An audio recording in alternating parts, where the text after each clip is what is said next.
Hello there, and welcome to Lore Dive, where we delve into the backstories and lore of various video games. Today we're looking into an Auric chapter for DBD, Finger of Chaos, where we learn more about Geoffrey Hawke, also known as the Clown, and get some information about his bizarre fascination with fingers.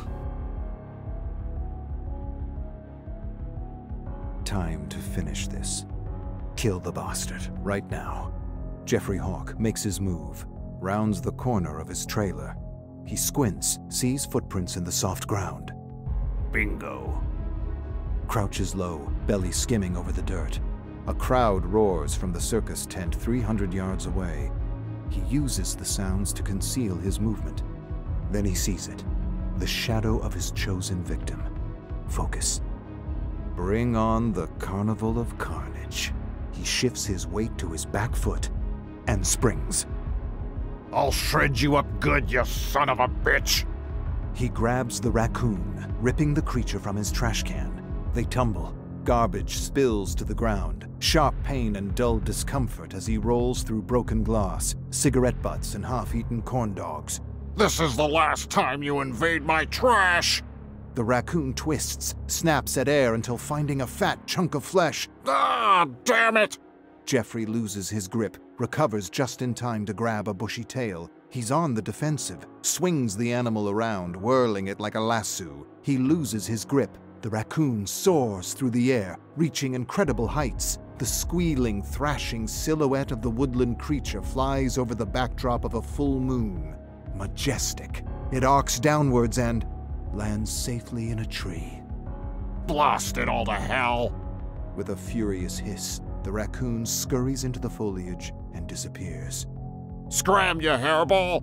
Touch my garbage again and I'll make a balloon animal out of your intestines! He wipes a smear of blood onto his pants. A blaring of trumpets rings through the night, coming from the circus tent in the distance. The acrobats are taking the stage. He had nearly forgotten his plan. There's hope for this night yet. Geoffrey hurries into the circus tent, anticipation buzzing through his veins. He stands at the back of the bleachers, avoiding the gawking, idiotic crowd. All eyes are glued to the trapeze artist swinging above. They have no idea. The best comedy is unexpected, and only Geoffrey knows the punchline. He greased the second trapeze an hour ago. Spotlights, a drum roll, the acrobat flips through the air, grabs the next trapeze and, whoops, slips right off. Down, down, splat. The sudden and exhilarating crunch of breaking bones, but nothing compares to the splat. The splat makes it all worth it, like a ripe tomato thrown against the wall, and then silence. 100 people in shock. Trauma forming in their brains, future nightmares being scripted. The moment broken by a single woman's scream, followed by 100 more. Geoffrey can't hold it in any longer. He bellows laughter, nearly suffocates with glee. No one can hear over the turmoil. Half the crowd rushes to the exit, needing air, needing to be sick, needing a stiff drink. What a show! Geoffrey chuckles, wipes his tears, and then, oh my, his eyes glaze over. So many fingers pass by, hundreds of them. He's a kid in a candy shop, and the possibilities are measured by the handful. Geoffrey caused a horrible accident for the trapeze artist, and simply relishes in the pain and the chaos that it brings. But even this pleasure that he creates for himself is nothing compared to his true obsession. The true reason he created this masterful show to begin with. He's paralyzed with indecision. As the crowd streams by, he appraises their hands. Long fingers, stout fingers, pristine and ugly. Don't be greedy now. You get one. Gotta keep things quiet. The fuzz will be snooping after the trapezist's accident. He spots a candidate worth his attention. 3 inches on the left hand of a young woman. Smoother knuckles than the norm. What does it taste like? Candy apple, maybe? Or brass? Why brass? With considerable effort, the memory arises. A first-grade teacher with a similar finger who used to wear cheap rings. He was a brat, but she was too hard on him. A burst of endorphins tickles his spine. How would he immortalize this stand-in for his first-grade teacher? A sharpened pencil to her jugular? Stupid, obvious, pandering to irony, but also satisfying in its cartoonish simplicity. Wait, what about the plump man with plump fingers? Thick sausages ready to burst with the slightest pinprick. A reminder of the mailman who yelled at him for flinging dog crap at a car. Bastard! I was just a kid having fun. Could fry up that finger and feed it to the local mutt. The fantasy is liberating, a righting of wrongs. And then, he sees it. The one. He shudders, recoils like he's seen a ghost, but is suddenly drawn to it, unable to look away. It's the finger he's always searched for, always longed to make his own. Attached to a hand, to an arm, to a man with a very stupid mustache. He has found it. The finger of chaos. Jeffrey is fixated on the mustached man's finger as he walks by. So close he can taste the alcohol-soaked sweat between the joints. He knew a finger just like it, in a different life, before the circus.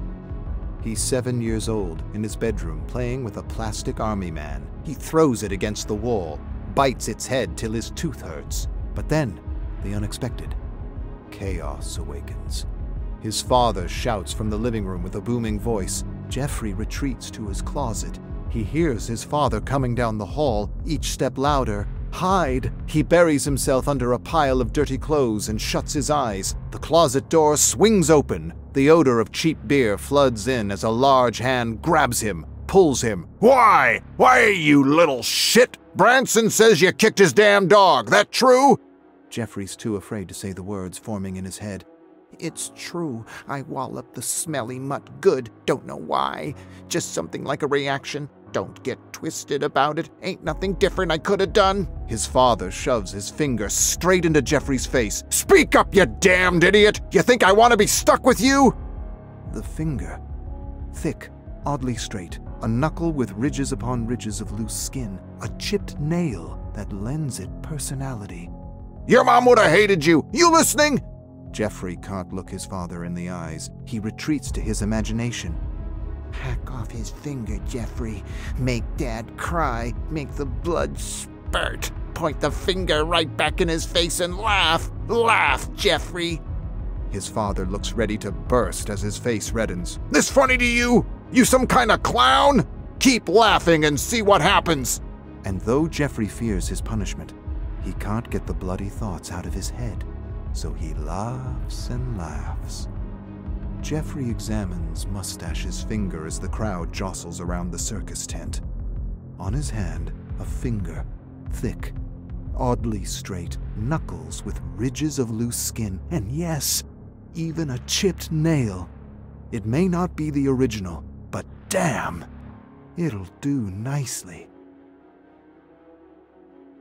While it might not be the exact reason that Jeffrey likes to remove the fingers of his victims, it does give us a little bit more into his personality. The fingers that he likes to collect are fingers similar to those who have wronged him, or at least wronged him from his point of view. This newest finger that he wishes to add to his collection will be one of his favorites, a replacement for his father's, the one he truly wishes he could disembowel. Jeffrey barrels through the crowd, keeping an eye on the mustached man and his index finger. He pushes a lady aside, strong-arms a man. Move along, you jerks! Everyone's too disturbed by the acrobat's death to be upset by a clown's social faux pas. It'll be days before it crosses anyone's mind. Did that clown really elbow an old woman in the face? Jeffrey spots Mustache walking through the fairgrounds. Tents, Ferris wheels, and food booths have gone dark, closed for the night. The scent of deep fryers and popcorn is still thick in the air. Mustache breaks from the crowd, Perfect. Time to get to work. Jeffrey disappears into cover. Despite his size, despite his bright, gaudy clothing, he naturally slinks through the shadows. His anger over the raccoon infiltrating his garbage has fizzled away. There is only one creature of the night that lives here. His name is Jeffrey Hawk. The hunt begins. This is Jeffrey's moment. The anger and revulsion fades, if only for a few minutes, allowing him to exist in comfort. He doesn't stumble or slow as he stalks through the deep darkness. Take sure, steady steps. He wants to remember this moment. It's simple. One man with a wonderful finger. One clown that's going to kill him. If only that was the whole of history, the entirety of existence. Wipe out the jealousy, betrayal, and greed, the tax collectors and nosy neighbors, the dogs that bark all night, the women who lead men on, the endless stream of cars and the suitcases full of lies. Erase the whole overwhelming thing, the pain that ties it together. He doesn't want to be part of it. He was never good at it anyway. Leave one simple moment, a clown, a man, and a murder. He's jolted from his tranquility as a branch snaps underneath his foot. 30 paces ahead, Mustache straightens up like a meerkat, swings his head around. He knows something's out there, something unseen. Hello? Please, someone there? I don't know what's happening. Jeffrey chuckles. Neither do I. Jeffrey keeps to the shadows, makes his way closer to Mustache. He moves swiftly, silently. Almost silently, he hacks into his sleeve and spits a mass of phlegm into the dirt, wheezes. Could use a smoke and a shot of something. Bah, keep moving. Skulks past the cotton candy stand and around the fortune teller's tent. No use drawing it out any further. It's time. Bring on the clown. Jeffrey paces slowly from the shadows, large, imposing, smeared in grease paint, wearing a ridiculous coat of stripes, polka dots and patches, and the blade, beauty in simplicity. That's all it takes. Mustache squeals like a pig and scurries, all according to plan. Corral him past the pony stables, around the freak show, and cut him off. Give him nowhere to run but the haunted hostel, and really have some fun with the chump. Mustache sprints towards the rundown shack, covered in spatters of red paint and cheap imitation spiderwebs. But then, he turns. Beelines away from the haunted hostel and towards, no, not that. The fun house of friendship. All the makeup in the world can't cover the disgust. A deep, resigned sigh. Jeffrey stands in front of a bright pink and blue building painted in smiling, cartoonish faces of giraffes, elephants, and bears. A sign on the front says, 50 cents admission. You're in for a ton of safe, friendly fun. Oh, damn it all. Mustache is on the run, but Jeffrey is keeping up with him despite his, ample girth. He usually likes to trick his victims into signing their own death warrants, but Mustache has made a turn that he wasn't expecting. No matter, Jeffrey always gets what he wants in the end. Darkness. Jeffrey hears Mustache bumping around up ahead, but can't see a thing. He fumbles with wires, jams them at a wall, searching for an outlet. Bingo. Colorful lights flood over him. Playful music fills the area. An animatronic dog stares at Jeffrey with dead plastic eyes. Let's be friends. Jeffrey delivers a solid kick to the dog's chest. Let's be Moving on. As soon as Jeffrey reaches the hall, he's overtaken by a teddy bear parade. Cartoonish animatronics emerge from the walls, singing, smashing cymbals, playing flutes, or at least pretending to. Crackling music plays from speakers above, singing a stupid song about hugs, bringing the world together. Jeffrey elbows his way past Billy Bear and Dingles, buries a blade into Laffy's neck, gets tangled up by Terry Tickle's outstretched arms, smashes off Popo's lower jaw. Before he knows it, he's waist deep in the ball pit canal, navigating the balloon forest, and that's where he finds Mustache, hiding at the feet of an animatronic tiger wearing a British Guards uniform. Bah! The longer you cower behind Sir Cuddlepuss, the more I'm gonna make this hurt. Mustache makes a run for it. Jeffrey pulls a bottle of Afterpeace tonic from his inner pocket, gives it a swirl, and hucks. Glass shatters. A thick cloud of fumes envelop Mustache. The man stumbles and coughs, looks around in confusion, crisscrosses his feet as if each one wants to go a separate way. Jeffrey socks the idiot in the side of the head, knocking him unconscious. Time to go home. The man with the mustache is huddled in the corner of Jeffrey's trailer, babbling, crying, pleading his case. Jeffrey isn't listening. All he sees is the finger and the puddle at Mustache's feet. Jeffrey knows what it means. The man's realized he has one chance at survival, and his fight or flight just kicked in. But Jeffrey doesn't care. He knows he's already won. The finger of chaos is as good as his. The memories of his father are already shifting. A large, horrible man towering above, bellowing. No, that isn't it. Think, Jeffrey. A weak, slouching alcoholic, stammering and slurring, too pathetic to control him. The outbursts? Nothing but the fury of a coward, the parody of a powerful man. A joke. Mustache jumps up, reaches for the bottles of chemicals on the counter. Predictable. Jeffrey bellows laughter as he grabs the man's neck and slams him to the floor, puts his full weight onto Mustache, grips his throat and squeezes. You want to play with chemicals, do ya? I don't even know what'd happen if those mixed. Hallucinations, euphoria, uncontrolled flatulence, death.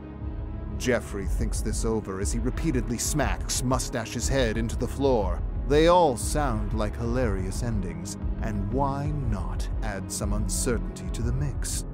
He doesn't need to fear chaos anymore. He can handle it, and hell, he deserves a little fun. You want to play one last game? Okay, Mustache, let's play.